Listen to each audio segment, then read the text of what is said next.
एक होता है पॉजिटिव स्ट्रेस जिसे हम बोलते हैं यूस्ट्रेस, जो दूसरा होता है डिस्ट्रेस। हम अपने आप से पॉजिटिव बातें करें कि yes I can do it.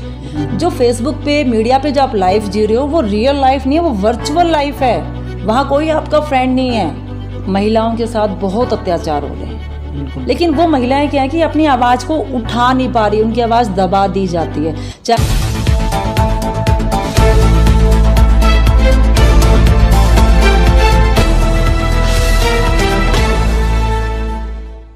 नमस्कार, हरियाणा 36 लाइव में आप सभी का स्वागत है। मैं हूं आशीष सांगवान। हमारे साथ एक ऐसी शख्सियत हैं जो कि तमाम तरह की जो संस्था हैं उनमें होने के बावजूद भी एक जो है राइटर जो इन्होंने किताब लिखी है उसके बारे में हम इनसे बात करेंगे।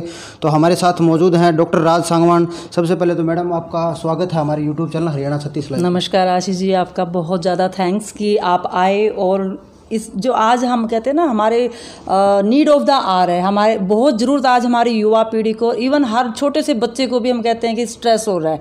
तो आज का टॉपिक भी यही है हमारा स्ट्रेस, और इसी स्ट्रेस को लेकर मैंने बुक एक लिखी है। मैं आपको दिखाती हूँ बुक। ये बुक है stress management, how to deal with the stress. पता है लाइफ में ना हमारे बहुत स्ट्रेस होता है, लेकिन हम उस स्ट्रेस को दूर नहीं कर सकते, जड़ से हटा नहीं सकते, लेकिन हम सिर्फ उसको हैंडल कर सकते हैं, हम मैनेज कर सकते हैं ताकि उसका जो नेगेटिव इम्पैक्ट है वो हमारी हेल्थ के ऊपर ना पड़े। मैडम तमाम तरह जैसे कि आप मतलब जो कॉलेज है वहाँ पे भी आप प्रिंसिपल हो, उसके साथ साथ मतलब आपका जो आइडिया है भाई राइटर का वो आपको कब आया है? वो मुझे काफ़ी टाइम से था कि मैं बुक लिखूं, बट क्या है कि मेरा शेड्यूल थोड़ा सा बिजी होता है, क्योंकि मैं जैसे झोझू में भी प्रिंसिपल हूँ, आर्या कॉलेज ऑफ एजुकेशन में, और राजस्थान यूनिवर्सिटी में रिसर्च गाइड हूँ मैं, और मैंने CBSE है जो पंचकुला रीजन है उसमें मैं रिसोर्स पर्सन हूँ, मास्टर ट्रेनर हूँ नेशनल CBSE की। तो बहुत ज़्यादा इतना वर्क मेरे पास लोड हो जाता है, बट फिर भी मुझे अब जैसे लॉकडाउन था मैंने इस टाइम को प्रॉपरली यूटिलाइज़ किया कि खाली अब बैठे हैं। और फिर मैंने ऑब्जर्व भी किया कि रोज़ाना हम न्यूज़ हर सेकंड में न्यूज़ देख रहे हैं। सुबह उठते हैं तो भी न्यूज़ देखते हैं, TV चैनल चला के, फेसबुक पे, सोशल मीडिया पे कि कितने कोरोना के पेशेंट हो चुके हैं और मरते जा रहे हैं डे बाई डे। तो सबको स्ट्रेस है, तो मुझे लगा कि क्यों ना मैं स्ट्रेस पे ही बुक लिखूँ। इवन मेरे बेटा है, ये 12 साल का बेटा है देवांश, इसको इतना स्ट्रेस था कि मम्मा कभी हमें तो नहीं हो जाएगा, मम्मा सब लोग मर रहे हैं कैसे बचेंगे। तो इतना स्ट्रेस लेवल इसका हाई चला गया। तो मुझे लगा कि मैं एक बुक लिखती हूँ। इस बच्चे को भी मैंने बहुत अच्छी पॉजिटिव बातें कर करके इसको मैंने मैनिपुलेट किया, इसके स्ट्रेस लेवल को मैंने डाउन किया। बिल्कुल बिल्कुल मैडम, क्योंकि जब भी हम कोई लिखते हैं या फिर कोई लेखक होता है, जब हम उस चीज़ को फील करते हैं तभी हम लिख पाते हैं, नहीं तो लिखना बहुत ही मुश्किल हो जाता है। ऐसा कोई भी नॉर्मल इंसान जब लिखने पे होता है तो मतलब 1 पेज लिख देगा, 2 पेज लिख देगा, उसके बाद कहीं ना कहीं उसके पास जो वर्ड है उसकी कमी हो जाती है। मैडम हाँ बिल्कुल आशीष जी, आपने बिल्कुल सही बोला, क्योंकि मैं इतना वर्कलोड मेरे पास होता है। तो मैंने बोला ना कि स्ट्रेस होता है, लेकिन स्ट्रेस हम कहते हैं 2 टाइप का स्ट्रेस होता है। एक होता है पॉजिटिव स्ट्रेस जिसे हम बोलते हैं यू स्ट्रेस, जो सबको होना चाहिए। ये पॉजिटिव जो स्ट्रेस होता है यू स्ट्रेस, ये हमें एक मोटिवेशनल फोर्स का काम करता है, हमें पुश करता है कि हम और बेटर काम करें। तो मेरे लिए वो यू स्ट्रेस ही है जो मुझे पुश करता रहता है। और दूसरा होता है डिस्ट्रेस, यानी कि स्ट्रेस यानी कि नेगेटिव इम्पैक्ट जिसका हमारी बॉडी पे पड़ता है। जैसे किसी की डेथ हो गई हमारे नियर डियर की, या कोई एक्सीडेंट हो गया, या कोई फाइनेंशियल लॉस हो गया, या कोई और रीज़न हो गया, सोशली हमारा कोई रेपुटेशन हमारी ख़राब हो गई, या घर में चोरी हो चुकी है, तो वहाँ स्ट्रेस लेवल थोड़ा सा हमारा बढ़ जाता है। लेकिन ये पॉजिटिव स्ट्रेस, ये जो आपकी बुक है मैडम, ये मतलब जो किस तरह का स्ट्रेस है उसके बारे में जो आपने लिखी है, ये दोनों टाइप के स्ट्रेस के बारे में बताता है। मैंने बताया ना पॉजिटिव स्ट्रेस और नेगेटिव स्ट्रेस। पॉजिटिव स्ट्रेस है उसका हमारी बॉडी पे कोई नेगेटिव इम्पैक्ट नहीं पड़ता, वो थोड़ी देर के लिए होता है, टेम्परेरी होता है। और जो मैंने बताया कि जो नेगेटिव स्ट्रेस है वो बहुत लंबे समय तक चलता है स्ट्रेस, और उससे हमारी बॉडी पे बहुत नेगेटिव इम्पैक्ट पड़ता है। और मैं बताऊंगी, आप सुनकर हैरान हो जाओगे कि अगर स्ट्रेस लंबे समय तक रहता है तो हमारा जो ब्रेन है ना, ब्रेन का साइज़ भी छोटा हो जाता है, उससे रिड्यूस हो जाता है। यस, तो हमें स्ट्रेस कभी नहीं लेना चाहिए। बहुत नेगेटिव इम्पैक्ट पड़ता है हमारी बॉडी के ऊपर। हमारा इम्यून सिस्टम है वो भी हमारा स्ट्रेस लेने से डाउन चला जाता है। हम कहते हैं ना कि हमारी उम्र भी आदमी की, हम कहते थे कि 100 साल हो गया, उसका एक सबसे बड़ा रीज़न भी क्या है, ये स्ट्रेस उसका रीज़न है। हमारा लाइफस्टाइल भी एक उसका रीज़न है। तो मैडम जैसे जो आपने जो किताब लिखना स्टार्ट किया, मतलब जो आप मतलब कितने दिन में आपने जो किताब जो इसको कंप्लीट लिख के तैयार कर दिया था? मैंने इसको आप ये लगा लीजिए 2 महीने मुझे लग गए थे आसपास, बस 2 महीने। मैंने क्या किया कि लॉकडाउन है, कोई काम तो है नहीं, अपना पूरा घर का काम किया मॉर्निंग में उठ के सारा, और फिर अपना लेके लैपटॉप जो भी आता ना माइंड में, मैं टाइपिंग करना स्टार्ट कर देती। शाम को बाहर बैठे हैं कुछ भी माइंड में आइडिया आया तो मैं उसी वक्त अपना कागज़ पेन जो भी पास में होता वो आइडियाज़ मैं उसी टाइम कॉपी पे लिख देती थी कागज़ के ऊपर। यस, नोट कर लेती थी मैं उसको। और फिर जब टाइम लगता मुझे शाम को या रात को, मैं अपना टाइपिंग कर लेती थी। अपनी बुक जो मैंने बना रही थी अपनी, खुद मैंने टाइपिंग की, तो मैं उसमें चैप्टर्स को ऐड करती जाती थी कि जो जो बातें मैं देखती थी, सराउंडिंग में जो मैं देख रही थी, अपने घर में मैं क्या फील कर रही थी, लोगों से जो मैं बातें कर रही थी। मेरे स्टूडेंट्स हैं बीएड के, तो वो उनको भी स्ट्रेस था मैम एग्ज़ाम कैसे होंगे, अब क्या होगा।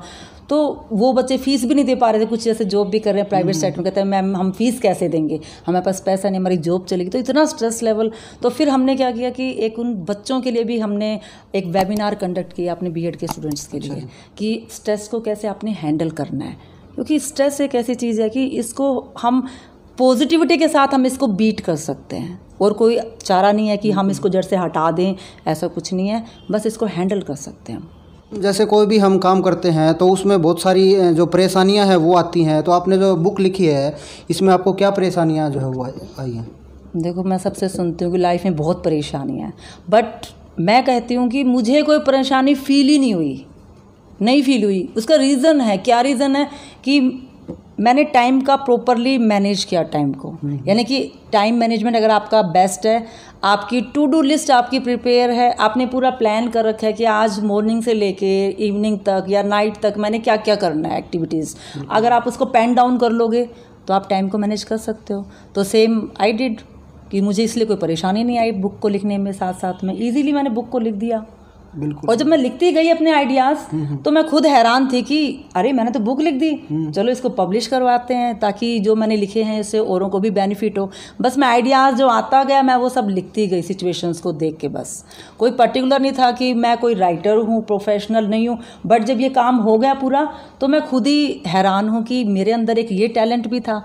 इट मीन्स ये है कि हमारे अंदर ना बहुत सारा टैलेंट होता है जो कि हिडन होता है, बस एक रिक्वायरमेंट है वो क्या है उसको एक्सप्लोर करने की। जी। और एक्सप्लोर करने के लिए हमें कोई अपॉर्चुनिटी चाहिए होती है। और मेरे लिए मैं कहूँगी कोविड-19 में जो लॉकडाउन लगा एक अपॉर्चुनिटी का काम किया उसने मेरे लिए। मैडम, जैसे जो आपकी बुक के रीडर हैं, अगर इस बुक को अगर वो मतलब रीड करते हैं तो उससे उनको क्या फ़ायदा होगा? देखिए, ये बुक हर एज ग्रुप के बच्चे पढ़ सकते हैं, छोटे बच्चे हों, बूढ़े बुजुर्ग हैं वो भी पढ़ सकते हैं, हर एज ग्रुप के लिए बेनिफिशियल है।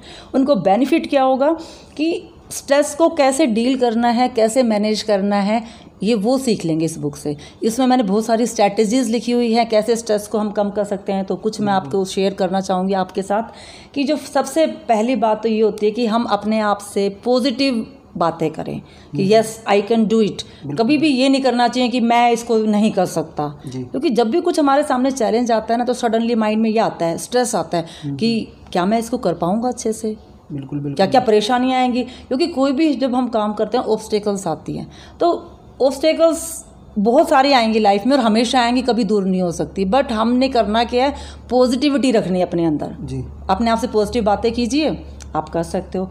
सेकंड है कि मैनेज योर टाइम, कि आपका टाइम मैनेज होना चाहिए हर चीज़ के लिए। हर चीज़ के लिए आप टाइम रखिए, फैमिली के लिए भी, अपने वर्क के लिए भी, घर के डोमेस्टिक काम है, सोशल वर्क के लिए भी।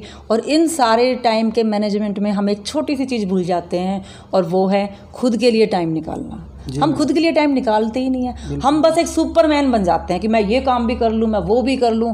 बट अपने लिए टाइम हम कब निकालेंगे, अपने बारे में हम कब सोचेंगे। हमें थोड़ा सा ग्रीडी होना चाहिए लाइफ में। किस चीज़, अब लोग कहते हैं कि ग्रीड अच्छी बात नहीं है, मैं कहती हूँ ग्रीडी होना चाहिए।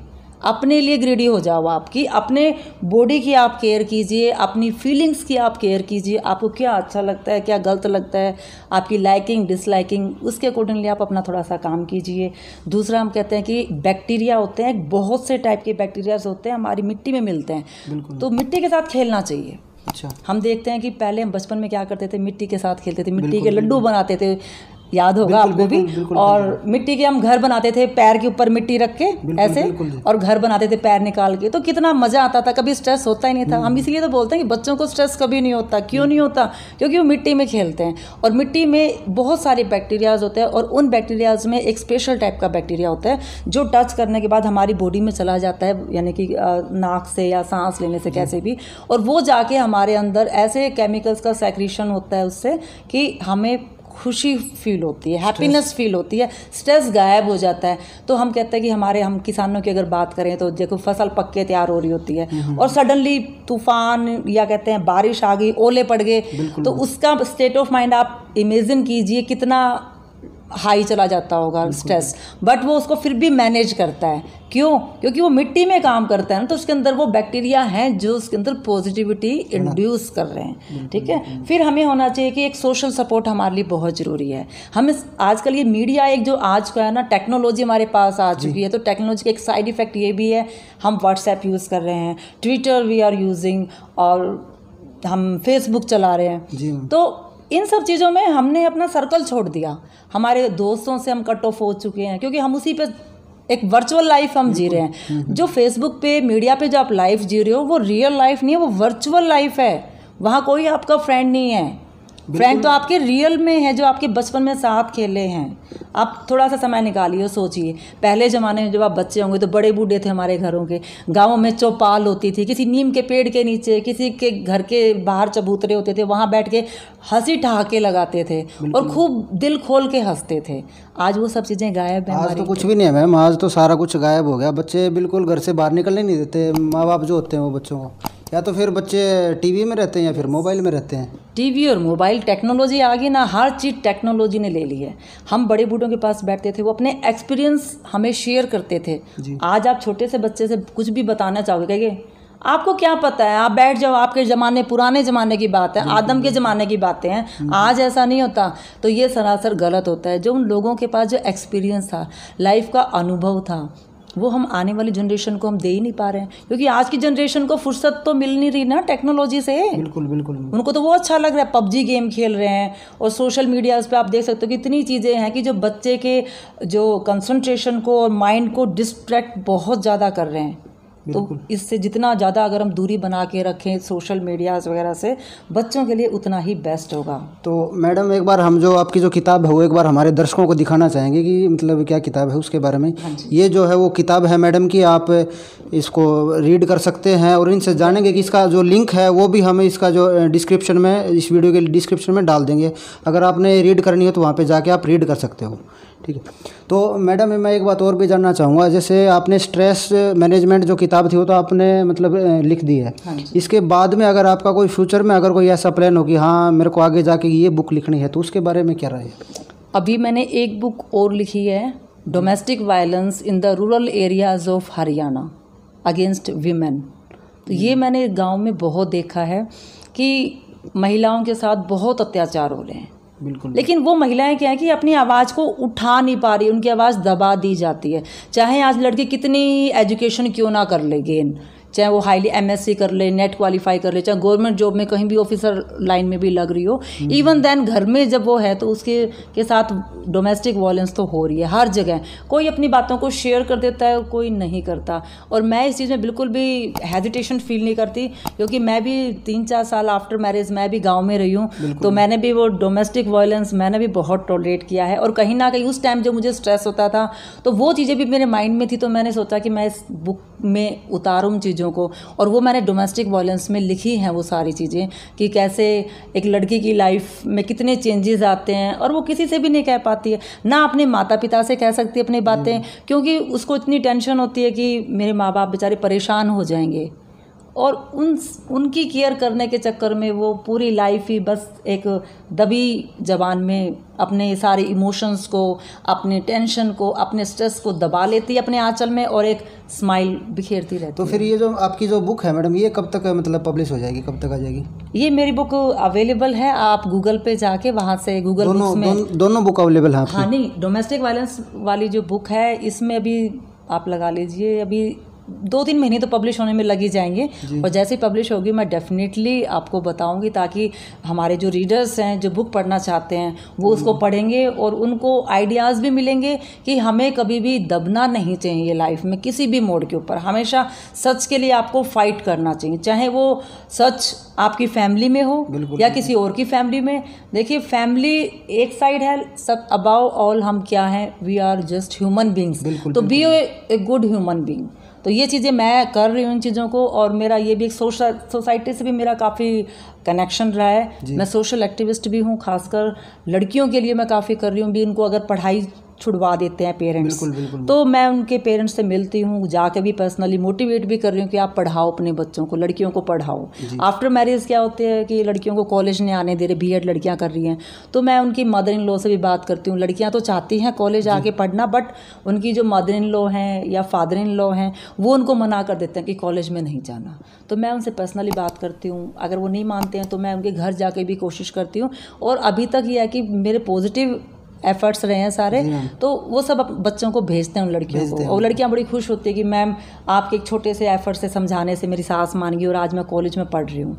तो मुझे खुशी मिलती है अगर मुझे मेरे एफर्ट्स से अगर किसी की लाइफ अपलिफ्ट हो रही है तो हमें दूसरे को सपोर्ट करना चाहिए। बिल्कुल बिल्कुल मैम। तो ये थे हमारे साथ डॉक्टर राज सांगवान मैडम, जिनसे हमने जो बात की, इनकी किताब के बारे में जाना।